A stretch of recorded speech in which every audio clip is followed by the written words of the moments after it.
N24 Kannada ನ್ಯೂಸ್ಗೆ ಸ್ವಾಗತ.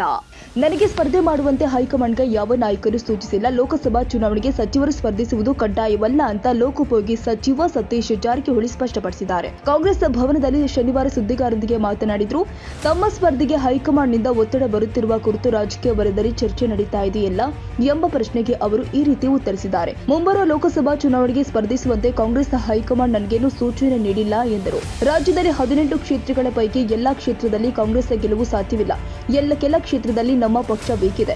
28ರ ಪೈಕಿ 20 ಕ್ಷೇತ್ರದಲ್ಲಿ ನಾವು ಪ್ರಬಲರಾಗಿದ್ದೇವೆ, 8 ಕ್ಷೇತ್ರದಲ್ಲಿ ವೀಕ್ ಇದ್ದೇವೆ. ನಮ್ಮ ಅಭ್ಯರ್ಥಿ ಗೆಲುವಿನ ಎಲ್ಲ ಸಚಿವರು ಕೂಡ ಪ್ರಯತ್ನ ಮಾಡ್ತಾರೆ.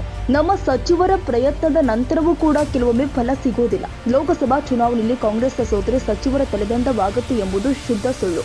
ಈ ರೀತಿ ಹೈಕಮಾಂಡ್ ಯಾರಿಗೂ ಸೂಚಿಸಿಲ್ಲ. ಇದು ಕೇವಲ ಊಹಾಪೋಹವಷ್ಟೇ ಎಂದರು.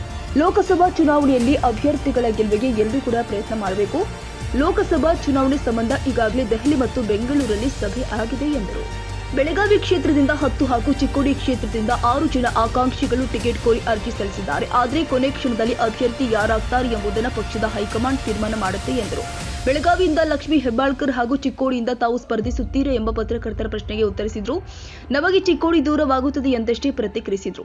ಲೋಕಸಭಾ ಚುನಾವಣೆ ಅಭ್ಯರ್ಥಿ ಆಯ್ಕೆ ಸಂಬಂಧ ಎಐಸಿಸಿ, ಕೆಪಿಸಿಸಿ ಮತ್ತು ಮುಖ್ಯಮಂತ್ರಿ ಕಚೇರಿಯಿಂದ ಸರ್ವೆ ನಡೀತಾ ಇದೆ ಎಂದರು. ನಿಗಮ ಮಂಡಳಿ ಆಯ್ಕೆ ಸಂಬಂಧ ಪಟ್ಟಿ ಈಗಾಗಲೇ ಸಿದ್ಧಗೊಂಡಿದೆ. ಯಾವಾಗ ಬೇಕಾದರೂ ಈ ಪಟ್ಟಿ ಬಿಡುಗಡೆಯಾಗಬಹುದು ಎಂದರು. ಡೆಲ್ಲಿ ಹೋಗಿ ಮೀಟಿಂಗ್ ಆಯ್ತು, ಆವಾಗ ನಿನ್ನೆ ಬೆಂಗಳೂರಲ್ಲಿ ಆಯ್ತು. ಇನ್ನು ಸ್ಟಾರ್ಟ್ ಅದಕ್ಕೆ ಪ್ರೊಸೆಸ್ ಮಾಡಲಿಕ್ಕೆ, ಫಿಲ್ಟರ್ ಮಾಡಲಿಕ್ಕೆ ಸ್ಟಾರ್ಟ್ ಮಾಡ್ತಾರೆ. ಎಕ್ಸ್ಟ್ರಾ ಮಾಹಿತಿ. ಸೊ ಇನ್ನು ನಡೆದಿದೆ ಒಂದು ವಾರ 15 ಸುಮಾರು 10 ಜನ ಇಲ್ಲಿಂದ ಹೋಗಿದ್ದಾರೆ. 10 ಆಗಿದ್ದಾರೆ. ಚಿಕ್ಕೋಡಿಂದ ಸುಮಾರು 6 ಇದ್ದಾರೆ. ಇಲ್ಲಿಂದ 10. ಇಲ್ಲ, ಸಚಿವರು ಏನು ಕಂಪಲ್ಸರಿ ಅಂತಿಲ್ಲ.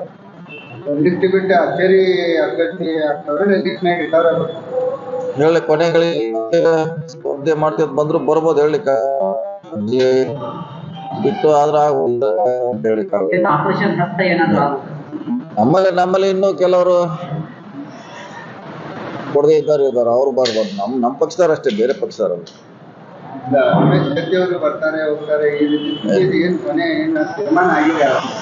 ಇಲ್ಲ. ನಮ್ಮ ಗಮನಕ್ಕೆ ಮುಂಚೆ ಹೇಳಿ ಬಂದೇ ಅಲ್ರಿ ಅವರು ಇಲ್ಲಿ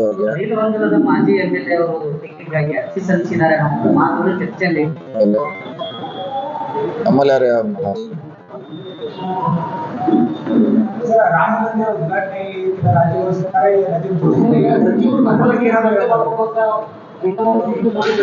ಅದು ಸರ್ಕಾರ ತೀರ್ಮಾನ ಮಾಡ್ಬೇಕು. ರಜೆ ಕೊಡೋದು ಸರ್ಕಾರ ತೀರ್ಮಾನ, ನಾವು ಮಾಡ್ಲಿಕ್ಕೆ ಆಗಲ್ಲ.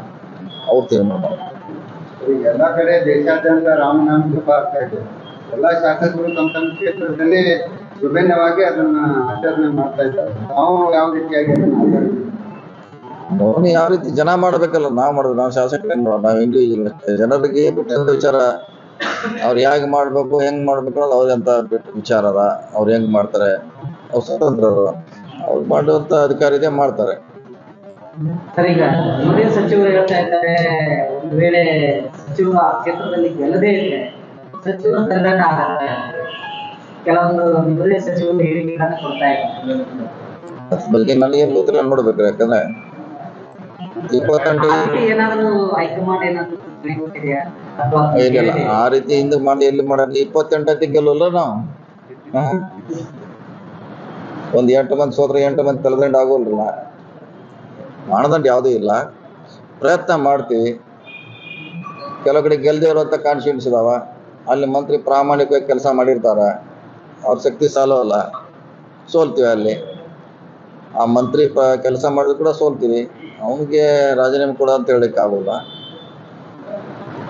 ಸೊ ಆದಷ್ಟು ಗೆಲ್ಲಲಿಕ್ಕೆ ಹೆಚ್ಚು ಪ್ರಯತ್ನ ಅಂತ ಮಾಡಲೇಬೇಕು ನಾವು. ಆಲ್ರೆಡಿ ಮಾಡಿದ್ದಾರೆ. ಆಲ್ರೆಡಿ ಎಸಿಸಿ ಮಾಡ್ತಿದ್ದಾರೆ, ಕೆಪಿಸಿಸಿ ಮಾಡ್ತಿದ್ದಾರೆ, CM ಅವರು ಮಾಡಿಸಿದ್ದಾರೆ. ಆಂತರಿಕ ಸರ್ವೆ ಆಲ್ಮೋಸ್ಟ್ ಆಗಿದ್ದಾರೆ ಈಗಾಗಲೇ.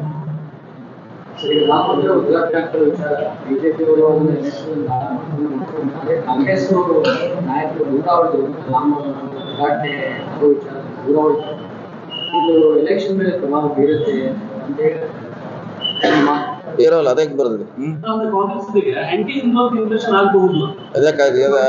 ಅದಕ್ಕೆ ಯಾಕಾಗಿದೆ, ಹೆಂಗೆ ಹೆಂಗೆ ಹೇಳ್ರಿ ಹೆಂಗೆ ಯಾಕೆ ಅಲ್ಲಿ ಹೋದ್ರೆ ಹಿಂದುತ್ವ ಅದೇ ನೀವು ಅಲ್ಲಿ ಹೋದ್ರೆ ಹಿಂದುತ್ವ ಇಲ್ಲಿದ್ರೆ ಹಿಂದುತ್ವ ಇಲ್ಲಿ ಇದ್ರೂ ಹಿಂದುತ್ವ ಆಗ್ಬಿಟ್ಟೆ.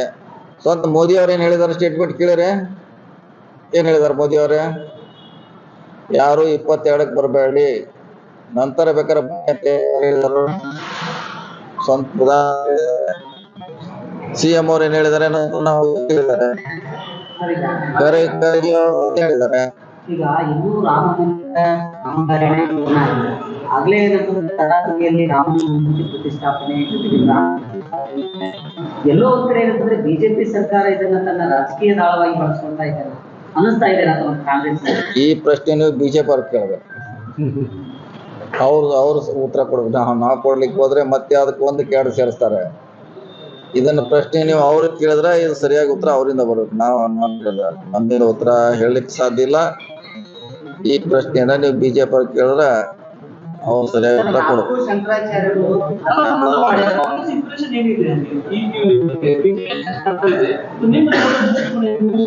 ಯಾವಾಗಲೂ ಮಾಡಿದಾರೆ, ಹೀಗೆ ಯಾವಾಗಲೂ ಮಾಡಿದಾರ ಅವ್ರ ಇಂಥ ಸನ್ನಿವೇಶಗಳನ್ನ. ನಾಲ್ಕು ಶಂಕರಾಚಾರ್ಯರು ಅದನ್ನ ಅಪೋಸ್ ಮಾಡಿದ್ರು. ಆದ್ರೂ ಕೂಡ ಹಿಂದೂ ಪರ ಸಂಘಟನೆಗಳಾಗ್ಲಿ ಇದನ್ನಾಗ್ಲಿ ಶಂಕರಾಚಾರ್ಯರ ಹೇಳಿಕೆಗಳನ್ನ ಮಹತ್ವವಾಗಿ ತಗೋತಾ ಇಲ್ಲ. ಸ್ವತಃ ಬಿಜೆಪಿನೂ ತಗೋತಾ ಇಲ್ಲ. ಇದರಲ್ಲೇ ಮತ್ತೆ ಧರ್ಮವನ್ನು ಉಳಿಯುವಂತ ಸ್ಥಿತಿ ನಿರ್ಮಾಣ ಆಗ್ತಾ ಇದೆ. ಕಾಂಗ್ರೆಸ್ ಸ್ಟ್ಯಾಂಡ್ ಏನದ ಸರ್ ಇದಕ್ಕೆ? ಸ್ವಾಮೀಜಿ ಹೇಳಿದಾರೆ, ಅದು ಹೇಳಿದ್ದು ಬಿಜೆಪಿ ಅವ್ರಿಗೆ ಹೇಳಿದಾರೆ. ಆ ಮಂದಿರಿಗೆ ಸಂಬಂಧಪಟ್ಟ ಹೇಳಿದ್ದಾರೆ, ನಮಗ್ ಸಂಬಂಧಪಟ್ಟದಲ್ಲ. ಸ್ವಾಮೀಜಿ ಅವ್ರು ಹೇಳಿದ್ದು ಇನ್ನು ಪೂರ್ಣಗೊಂಡಿಲ್ಲ ಅಂತ ಅವ್ರು ಹೇಳಿದ್ದಾರೆ. ಆಗಬಾರ್ದು, ಪೂರ್ಣಗೊಂಡ್ರೆ ಅದು ಉದ್ಘಾಟನೆ ಆಗ್ಬೇಕಂತ ಅವ್ರು ಹೇಳಿದ್ದಾರೆ. ಅದಕ್ಕೆ ಪ್ರಶ್ನೆ ಕೊಡಬೇಕಾದ್ರು ಬಿಜೆಪಿ ಅವರು ಅಥವಾ ಟ್ರಸ್ಟ್ ಇದೆ, ಅಯೋಧ್ಯೆ ಟ್ರಸ್ಟ್ ಉತ್ತರ ಕೊಡ್ಬೇಕು. ನಾವೇನ್ ಕೊಡ್ಲಿಕ್ಕೆ ಆಗೋಲ್ಲ. ಈ ನಿಗಮ ಮಂಡಳಿಗಳ ಪಟ್ಟಿಗೆ ಏನು ಗ್ರಹ ನಡೆದಿದೆ, ಯಾವಾಗ ಜನ ಕಾಯ್ತಾ ಇದ್ದಾರೆ. ನಿಮ್ ಕಾರ್ಯಕರ್ತರು ಈಗ ಬಿಡುಗಡೆ ಆಗುತ್ತೆ, ಸಂಜೆಗೆ ಆಗುತ್ತೆ, ರಾತ್ರಿ ಆಗುತ್ತೆ ಅಂತ ಹೇಳಿ. ಅದನ್ನ ಜನವರಿ 14 ಸಂಕ್ರಾಂತಿವರೆಗೆ ಗ್ರಾಂಡ್ ಇದ್ದೇ ಇರ್ತಲ್ಲ. ಈ ಗ್ರಾಂಡ್ ಬಿಟ್ಟಿದೆ, ಈಗ ಬೇಗ ಮಾಡ್ಬೋದು.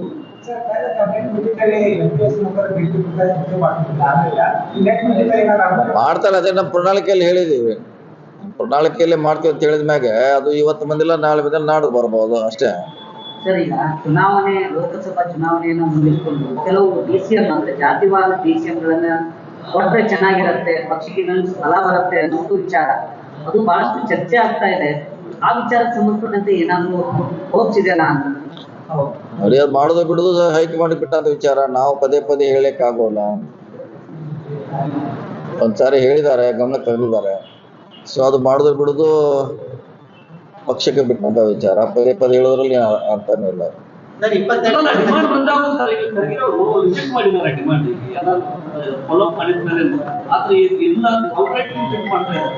ಮಾಡೋದು ಇವತ್ತಿಗೆ ಎಲೆಕ್ಷನ್ ವರೆಗೆ ಮಾಡಬಹುದು, ನಂತರ ನೋಡೋಣ. ಈಗಂತೂ ಬೇಡ, ಈಗ ಎಲೆಕ್ಷನ್ ಮಾಡ್ಬೇಕಾಯ್ತು. ಎಲ್ಲರೂ ಒಟ್ಟಾಗಿ ಎಲೆಕ್ಷನ್ ಮಾಡೋಣ.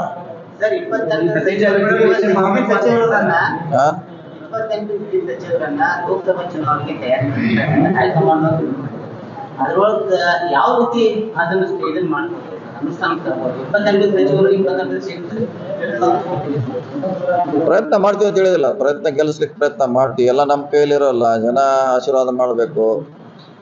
ನಮ್ ಕ್ಯಾಂಡಿಡೇಟ್ ಸರಿಯಾದ ಪಾಪ್ಯುಲರ್ ಇರಬೇಕು.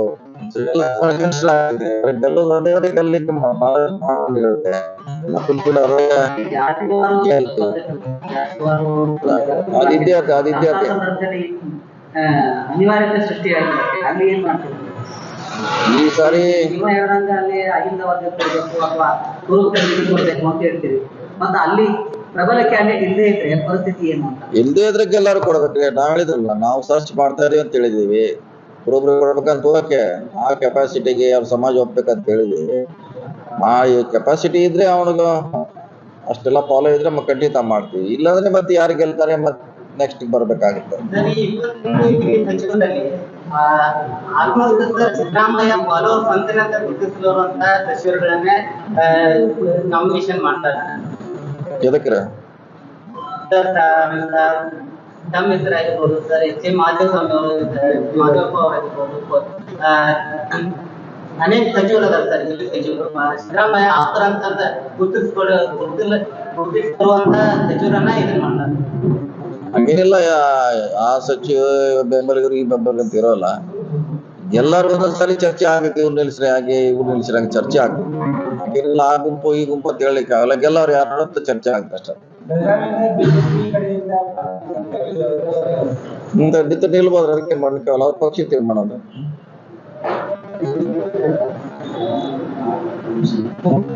ಸರಿ, ಪಾಲಿಕೆಯಲ್ಲಿ ಎಸ್ಎಸ್ಟಿ ಅನ್ನೋದು ದುರ್ಬಳಕೆ ಆಗಿದೆ ಅಂತ ಪ್ರೊಟೆಸ್ಟ್ ಮಾಡ್ತಾರೆ. ಪ್ರೊಟೆಸ್ಟ್ ದುರ್ಬಳಕೆ ಆಗಿದೆ ಅಂತ ಪ್ರೊಟೆಸ್ಟ್ ಮಾಡಿದ್ದಾರೆ.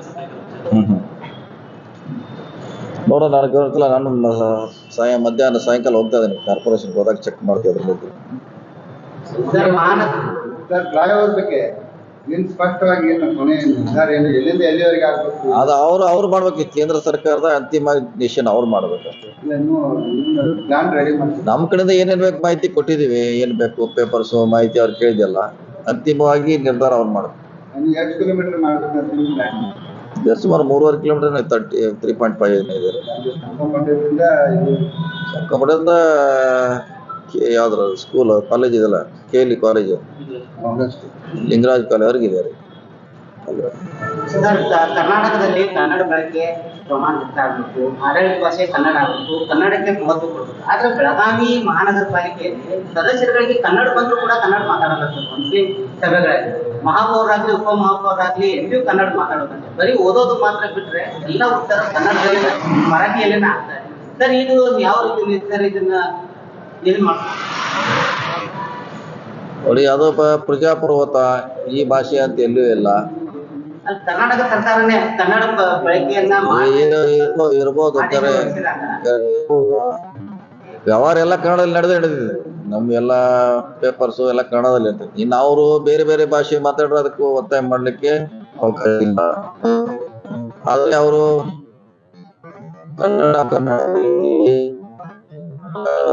ನಾವು ಪ್ರಾಮುಖ್ಯತೆ ಕೊಡಬೇಕಂತ ತಿಳಿದು ಅವರೇ ತಿಳಿದು ಮಾತಾಡಬೇಕು, ಅವರಾಗೆ ಸ್ವಯಂ ಪ್ರೇರಿತವಾಗಿ. ಯಾಕಂದ್ರೆ ನಾವು ಅವ್ರಿಗೆ ಫೋರ್ಸ್ ಮಾಡ್ಲಿಕ್ಕೆ ಆಗೋಲ್ಲ.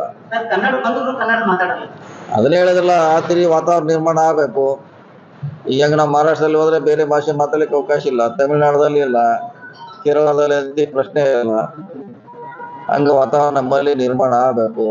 ನಿರ್ಮಾಣ ಆಗ್ಲಿಕ್ಕೆ ಅದಕ್ಕೆ ಸರ್ಕಾರಗಳು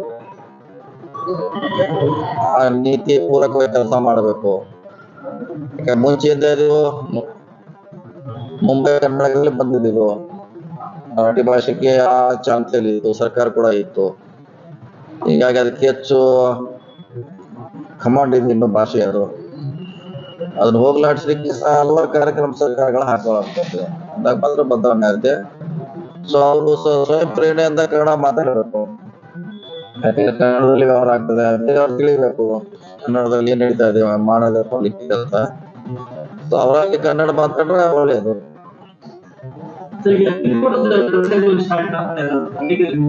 ಇನ್ನು ಲ್ಯಾಂಡ್ ಅಕ್ವಿಸಿಷನ್ ಸಮಸ್ಯೆ ಎಲ್ಲ ಮಾಡ್ತಿದ್ದಾರೆ. ಲ್ಯಾಂಡ್ ಅಕ್ವಿಸಿಷನ್ ಮಾಡಿದಾಗ ಕೆಲವು ಕಡೆ ಆಗಿದ್ದಾರೆ, ಕೆಲವು ಕಡೆ ಮಾಡಬೇಕು, ಕೆಲವು ಕಡೆ ಆಗಿದೆ. ಸೊ ಅದ ಕೆಲಸ ಪ್ರಾರಂಭ ಮಾಡ್ಲಿಕ್ಕೆ ನಾವು ಒತ್ತಾಯ ಮಾಡ್ತಾ ಇದ್ದೀವಿ ಸರ್. ಬಹಳಷ್ಟು ಸಾರಿ ಬೇಗ ಮಾಡಬೇಕಾಗ್ತದೆ. ಅದೇನ್ ಭಾಳ ಸ್ವಲ್ಪ ಉಳಿದಿದೆ. ಅದ್ಯಾಕೆ ತಕ್ಷಣ ನಾವು ಡಿಲೇ ಆಯ್ತದ, ನಾವು ಕಾಂಟ್ರಾಕ್ಟರ್ ಬಿಟ್ಟು ಹೋಗಿದಾರ ನಾವು. ಈಗ ಮತ್ತೆ ಅವನೇ ಕರ್ಕೊಂಡ್ ಬರ್ಲಿಕ್ಕೆ ರಿಕ್ವೆಸ್ಟ್ ಮಾಡಿದ್ರು, ಅವನೇ ಸೇಮ್ ಕಾಂಟ್ರಾಕ್ಟರ್. ಅಂದ್ರೆ ಒಂದು 6 ಮಂತ್ ಕೆಲಸ ಇದೆ ಅಷ್ಟೇ. 6 ಮಂತ್ ಆದ್ರೆ ನಮಗ ಬೈಪಾಸ್ ಇಂದ ಟ್ರಾಫಿಕ್ ಡೈವರ್ಟ್ ಆಗಿ ಗೋವಾ ರಸ್ತೆಗೆ ಹೋಗುದಿಲ್ಲ, ಟ್ರಕ್ಸು ಖಾಸಗಿ ವಾಹನಗಳು ಹೋಗುದ. ರಾಮನಗರ ಒಂದು ಚೋರ್ಲ, ಎರಡು ಕಡೆ ಹೆವಿ ವೆಹಿಕಲ್ ಹೋಗಿ ಇದು ಮಾಡ್ತಾರೆ. ಒಂದ್ ಕಡೆ ಬ್ಯಾನ್ ಮಾಡಿ ಹೆವಿ ವೆಹಿಕಲ್ಗೆ, ಒಂದ್ ಕಡೆ ಅಷ್ಟೇ ಇದನ್ನ ಮಾಡಿದ್ರೆ ಒಂದ್ ರಸ್ತೆ ಆ ಪ್ರಯಾಣಿಕರಿಗೆ ಹೋಗಾಕ ಬರಾಕ ಟ್ರಾವೆಲರ್ಸ್ಗೆ ಅನುಕೂಲ ಆಗ್ತದೆ ಅಂತ ಡಿಮಾಂಡ್ ಇದೆ.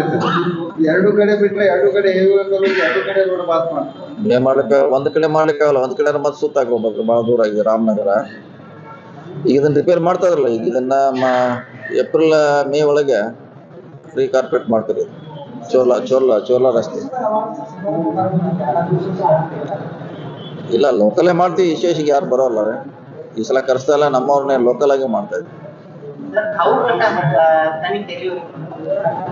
ಬಂದು ಸರ್ಕಾರಕ್ಕೆ ರಿಪೋರ್ಟ್ ಕೊಟ್ಟಿದ್ದಾರೆ. ಇನ್ನು ಸರ್ಕಾರ ಮುಂದೆ ಡಿಸಿಷನ್ ತಗೋಬೇಕು. ಸರ್ ಇನ್ನೊಂದು ವಿಚಾರ, MP ಎಲೆಕ್ಷನ್ ನಾವು ಸ್ಪರ್ಧೆ ಮಾಡಲೇಬೇಕು ಅನ್ನೋ ಒತ್ತಡ ಇದೆ ಹೈಕಮಾಂಡಿಂದ. ಅದು ನಿಜನಾ ಅಥವಾ ಇದೇನಾ ಅಥವಾ ಏನು? ನಮಗೆ ಇನ್ನೂ ಮಟ್ಟ ಯಾರು ಹೇಳೇ ಇರಲಿಲ್ಲ, ಎಲ್ಲಿ ಯಾರು ನಿಲ್ಬೇಕಂತ ಯಾರು ಹೇಳೇ ಇಲ್ಲ. ಜನ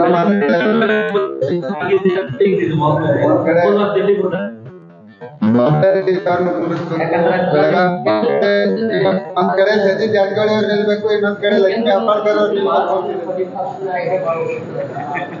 ಈಗ ನಮ್ಮ ಪಕ್ಷದಲ್ಲಿ ನಾನೊಬ್ಬ ಬರಲಿಲ್ಲ, ನನ್ನ ಜೊತೆ ಮಂತ್ರಿಮಂಡಲದಲ್ಲಿ ಇನ್ನೂ ಒಂದು ಇದ್ದಾರೆ, ಅವರು ಬಂದಾಗ ನೋಡೋಣ. ಬೆಳಗಾವಿ ಜಿಲ್ಲೆಗೆ ಸಂಬಂಧಪಟ್ಟಂಗೆ ಒಂದು ಬೆಳಗಾವಿ ಕ್ಷೇತ್ರದಿಂದ ಲಕ್ಷ್ಮೀ ಹೆಬ್ಬಾಳ್ಕರ್ ಅವ್ರು ನಿಲ್ಲಿಸ್ಬೇಕು, ಚಿಕ್ಕೋಡಿಯಿಂದ ಸತೀಶ್ ಜಾರಕಿಹೊಳಿ ನಿಲ್ಲಿಸಿದ್ರೆ 2 ಸೀಟ್ ಪಕ್ಕ ಆಗ್ತದೆ.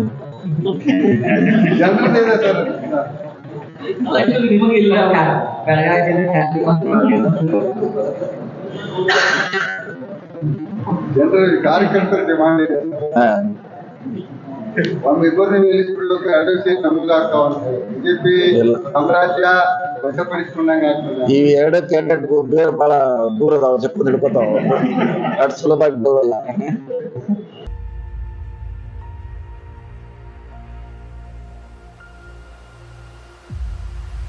ತಾಜಾ ಸುದ್ದಿಗಾಗಿ ಟಿವಿ 24 ನ್ಯೂಸ್ಗೆ ಸಬ್ಸ್ಕ್ರೈಬ್ ಮಾಡಿ ಮತ್ತು ಬೆಲ್ ಐಕಾನ್ ಒತ್ತಿ ತಪ್ಪದೇ ಲಿಂಕ್ ಶೇರ್ ಮಾಡಿ.